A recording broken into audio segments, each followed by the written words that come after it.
bizim bədənimizdə gecə növbəsi başlayır.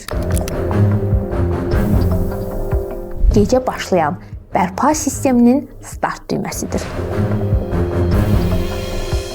Hər zaman pasientlərimiz soruşur, axşam yeməyi nə vaxt bitməlidir? Bugün bu haqda danışacağıq. Axşam bədən tam başqa bir cismə keçir. Gündüz enerji yandıran sistem gecə bərpa prosesinə keçməyə çalışır. Yəni bizim bədənimizdə gecə növbəsi başlayır və hüceyrə təmiri, həmçinin hormon sinxronizasiyası, bundan başqa detoksifikasiya, melatonin ifrazı, bütün bunlar gecələr baş verir. Amma bu növbə çox sadə bir şərti gözləyir. Mədə dolu olmasın. Axşam yeməyi gec olarsa, bədən bir tərəfdən həzm prosesi ilə məşğul olur, digər tərəfdən isə yuxu hormonlarını yüksəltməyə çalışır və bu zaman mədənin dolu olması bu prosesin daha da ləngiməsinə gətirir.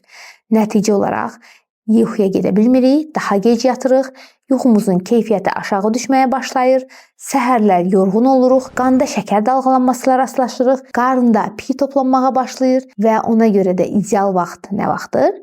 Yemək bitirməyimiz üçün ideal vaxt, yəni son yeməyimiz yuxudan 2-3 saat əvvəl olması lazımdır. Bu pəhriz deyil. Bu sadəcə orqanizmin gecə rejiminə qarşı etdiyiniz hörmətdir. Yəni özünüzə etdiyiniz hörmətdir. Sizin axşam yeməyiniz sadəcə qida deyil, gecə başlayan bərpa sisteminin start düyməsidir. Ona görə də bugündən edəcəyiniz yaxşılıq, özünüzə qarşı edəcəyiniz ən böyük xeyir gecə yatmazdan 2-3 saat öncə yeməyi dayandırmanızdır. Özünüzə yaxşı baxın və bu videonu daha çox insana çatması və faydalı ola bilməsi üçün gecələr yemək yeyən dostlarınıza göndərməyi unutmayın. Sağ olun.